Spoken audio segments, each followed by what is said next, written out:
Emily Harper stared at the ivory wedding invitation in her hands, her morning coffee growing cold on her kitchen counter. The elegant script announced Jake Morrison's upcoming nuptials to Claire Beaumont at a Napa Valley vineyard, the same vineyard where she and Jake had once talked about their own future wedding during happier times. "You're not seriously considering this," her assistant Maya said, looking up from her laptop, where she was reviewing fabric samples for their latest interior design project. Emily traced the gold embossing with her fingertip. "I don't know why he said it. We haven't spoken since." She couldn't finish the sentence. Since he'd walked out of her life exactly 13 months ago, 3 days after her mother's cancer diagnosis, telling her he couldn't handle the drama and needed someone more emotionally available. The memory still stung. She'd been preparing to tell him she loved him, had even bought a bottle of his favorite wine for the occasion.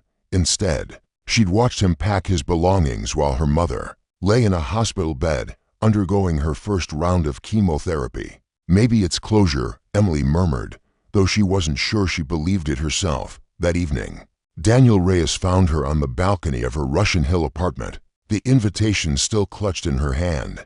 His presence immediately calmed her. It always did. At 35, Daniel possessed a quiet strength that came from years of helping wounded veterans rebuild their lives through his nonprofit. His dark eyes reflected understanding without judgment. "You're going," he said, simply, wrapping his arms around her from behind. "I shouldn't want to." Emily leaned into his warmth. "It feels petty. It's not about him anymore." Daniel whispered against her hair. "It's about proving to yourself that you've moved beyond who you were when you left." Emily turned in his arms, studying the face that had become her sanctuary. Daniel's love wasn't the passionate whirlwind she'd shared with Jake. It was deeper, steadier, like roots growing strong in fertile soil. When they made love, it was with a tenderness that healed old wounds rather than creating new ones. "Come with me," she said suddenly. Daniel's smile was gentle but firm. "This is something you need to do alone first, but I'll be there when you get back." 3 weeks later, Emily stood before her full-length mirror, adjusting the flowing emerald dress she'd chosen, sophisticated without being flashy, beautiful without seeking attention.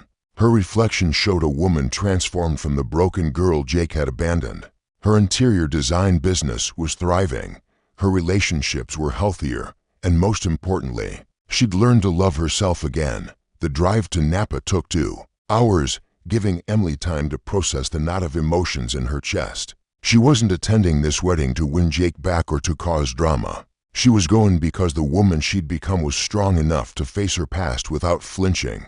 As the vineyard came into view, with its rolling hills dotted with guests in designer attire, Emily felt a strange sense of peace settle over her.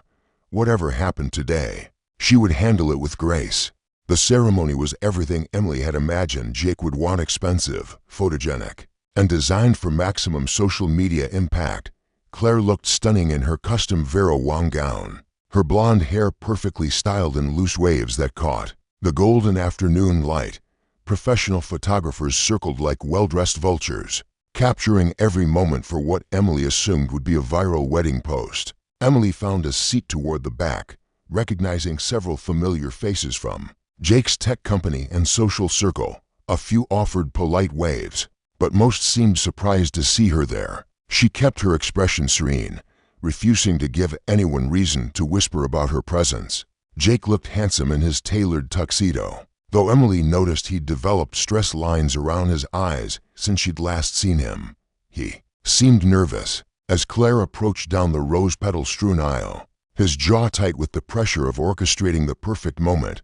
During the vows, Claire spoke passionately about finding her soulmate and building an empire of love together. Her words felt rehearsed, designed more for the cameras than for Jake. When Jake spoke, his vows were polished but safe, talking about partnership and shared goals rather than deep, vulnerable love. Emily found herself thinking about Daniel's impromptu declaration of love just 2 months ago. They'd been painting her living room together, and he'd suddenly stopped mid-brushstroke to tell her she was the most beautiful woman he'd ever known, not because of how she looked, but because of how she treated the broken people who came through his nonprofit, how she transformed empty spaces into homes, how she'd rebuilt herself after devastation. "You okay?" whispered Sarah, Jake's cousin, who had slid into the seat beside Emily during the ceremony. "I'm fine," Emily replied, and meant it. After the ceremony, cocktail are buzzed with conversations about tech valuations, Instagram follower counts, and upcoming ventures. Emily moved through the crowd with practiced social grace, accepting congratulations on her thriving business and deflecting questions about her personal life. With elegant simplicity, she was admiring the vineyard's architecture when Jake appeared beside her, to champagne flutes in hand. "Emily." His voice carried a note of surprise, as if he hadn't expected her to actually come. "You look incredible." "Thank you. Congratulations on your marriage." Emily accepted the champagne, but didn't drink it. Jake studied her face, perhaps looking for signs of the heartbroken woman he'd left behind. Instead, he found someone polished, confident, and genuinely at peace. "I wasn't sure you'd come." "Neither was I," Emily admitted, "but here we are." An awkward silence stretched between them until Claire appeared, her dress train flowing dramatically. Behind her, "Jake, darling, we need photos with the Stanford group." She barely glanced at Emily before linking arms with her new husband and pulling him away. Emily watched them go, feeling nothing but mild curiosity about the life she might have lived. The woman she'd been a year ago would have felt jealous or inadequate. The woman she was now simply felt grateful for the different path she'd taken. As the sun began to set, painting the vineyard in shades of amber and rose, Emily received a text from Daniel. "Thinking of you. Remember who you are now." She smiled, tucking her phone away just as the wedding coordinator announced that dinner was about to be served. Dinner unfolded with choreographed precision in the vineyard's grand pavilion, where string lights created a canopy of stars above the elegantly appointed tables. Emily found herself seated at a table with Jake's college friends and their partner's people, who remembered her from happier times, but weren't quite sure how to navigate the current situation. "Your design work has been incredible lately," offered Marcus, Jake's former roommate, clearly trying to fill the conversational void. "I saw the feature in Architectural Digest about that Pacific Heights penthouse." Emily smiled gratefully. "Thank you. It's been a rewarding year professionally." As courses came and went, each one Instagram-worthy and perfectly plated, Emily observed the dynamics playing out around the room.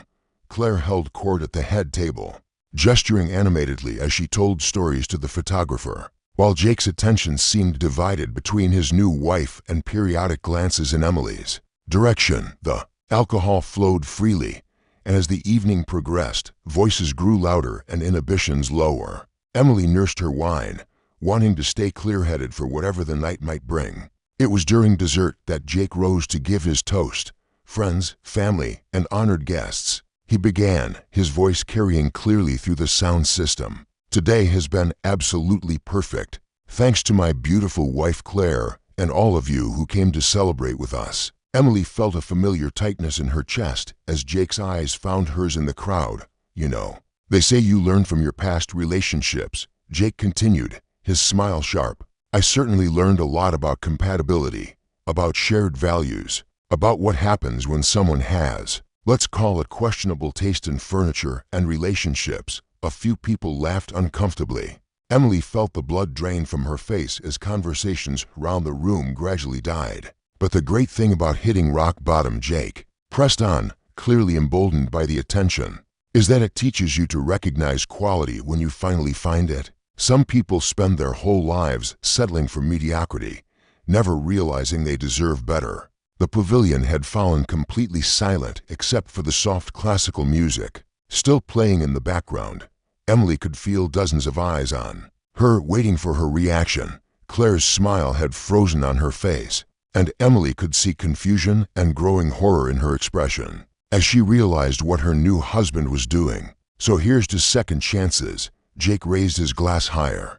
"And to knowing when someone isn't worth your time." Emily felt herself shrinking into her chair, the familiar shame and inadequacy washing over her like a tide. This was Jake's final cruelty, humiliating her publicly at his own wedding, ensuring that everyone knew he considered her the failure in their relationship. Just as Emily began to reach for her purse, planning to slip away as quietly as possible, A warm hand touched her shoulder. Daniel. He stood behind her chair in a perfectly tailored navy suit, having arrived just in time to witness Jake's character assassination. His presence immediately grounded her, reminding her of who she'd become and who loved her now. "Excuse me," Daniel said, his voice carrying easily through the stunned silence. "I believe it's traditional for friends of the couple to offer toasts." As well, without waiting for permission, Daniel walked to the front of the pavilion, gently taking the microphone from Jake's surprised grip.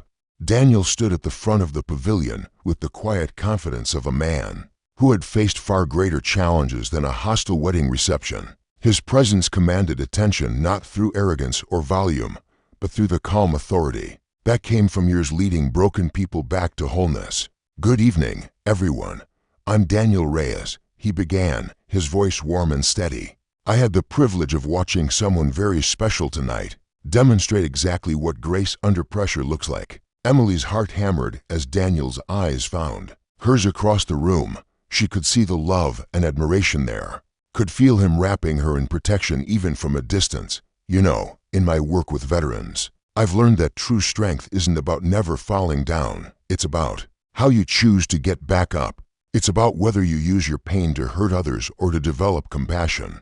Jake shifted uncomfortably beside his frozen bride, clearly realizing that his moment of triumph was being redirected. "I've had the honor of knowing a woman who exemplifies this kind of strength," Daniel continued. "Someone who faced heartbreak and didn't become bitter, who encountered cruelty and responded with kindness, who turned her pain into purpose, creating beautiful spaces where people can heal and feel at home." Emily felt tears pricking her eyes, but they weren't tears of shame anymore. They were tears of recognition, of being truly seen and valued. "This woman taught me that real love isn't about grand gestures or public declarations. It's about showing up every day, choosing each other through difficulty, and building something beautiful together, not for the cameras, but for each other."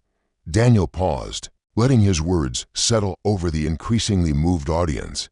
Claire had tears streaming down her cheeks, and even some of Jake's friends were looking uncomfortable with their host's earlier behavior. "When we love someone deeply," Daniel said, his voice growing more intimate despite speaking to hundreds of people, "we don't diminish them to elevate ourselves. We celebrate their growth. Even when it means they've grown beyond us, we wish them well, even when they've chosen a different path." The contrast between Daniel's words and Jake's couldn't have been starker. Where Jake had sought to wound, Daniel chose to heal.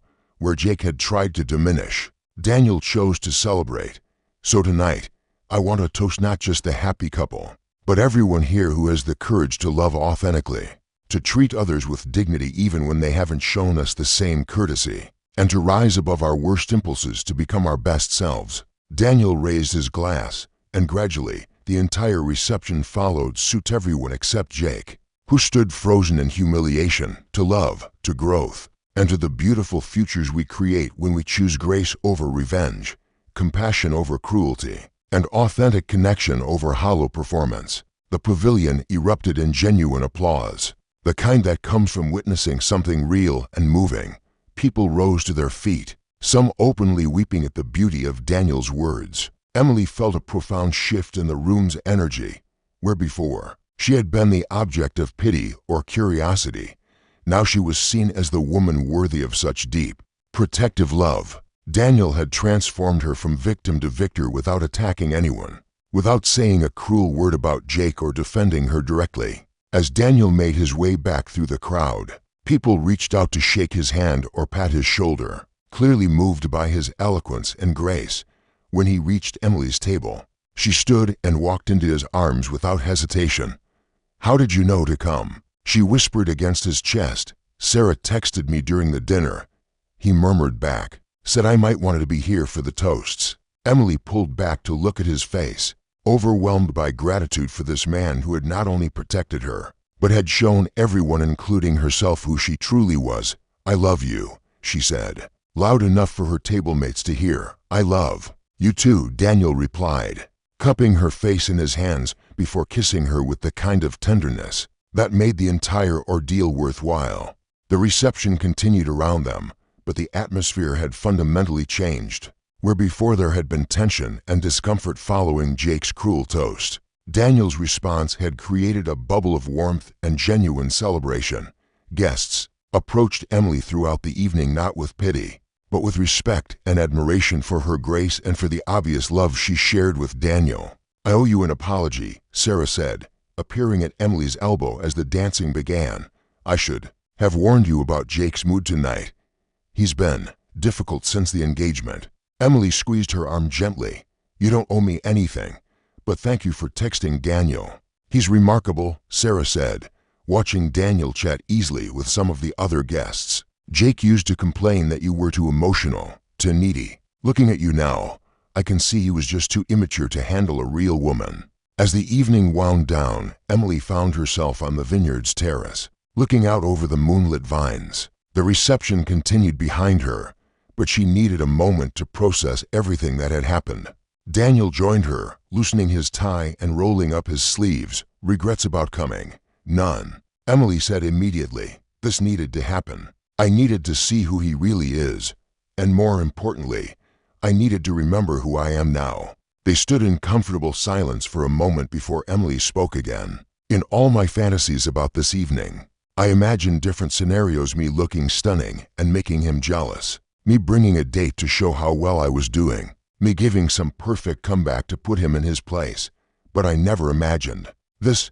What? Me rescuing you with a speech?" Emily shook her head. "No, me not needing to be rescued at all. Your toast was beautiful, Daniel. But the real victory was that I was already okay before you spoke. Jake's words hurt, but they couldn't destroy me anymore. I'm not the same woman he left." Daniel turned to face her fully, pride shining in his eyes. "No, you're not. You're stronger, kinder, more beautiful, and infinitely more worthy of love than he ever deserved. We should probably say goodbye to the happy couple," Emily said with gentle irony.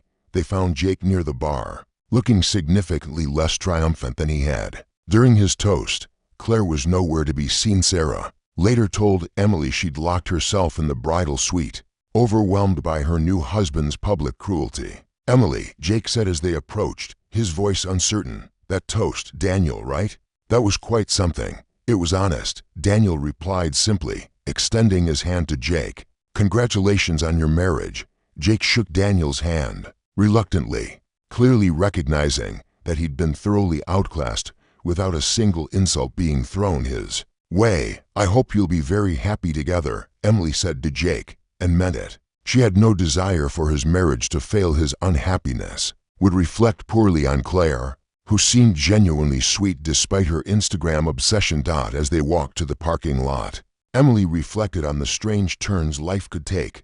A year ago, she would have given anything to be the woman in the white dress, pledging her life to Jake Morrison. Tonight, she couldn't imagine a worse fate. "Thank you," she said to Daniel as he opened her car door. "For what?" "For loving me enough to let me face this alone, and for loving me enough to show up when I needed you most." Daniel cupped her face in his hands, his thumb tracing her cheekbone. "Emily Harper, you are the strongest, most graceful woman I've ever known. Jake Morrison is going to spend the rest of his life wondering what he lost, while I get to spend mine grateful for what I found."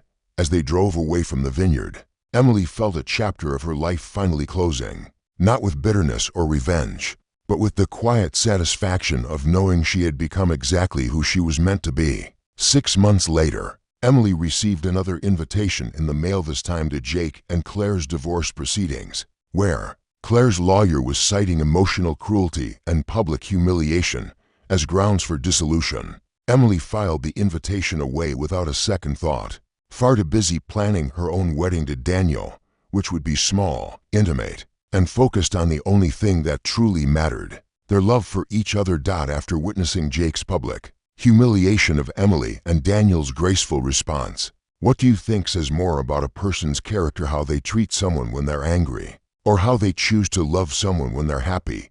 In your own relationships, do you believe that true strength lies in the ability to wound or the wisdom to heal?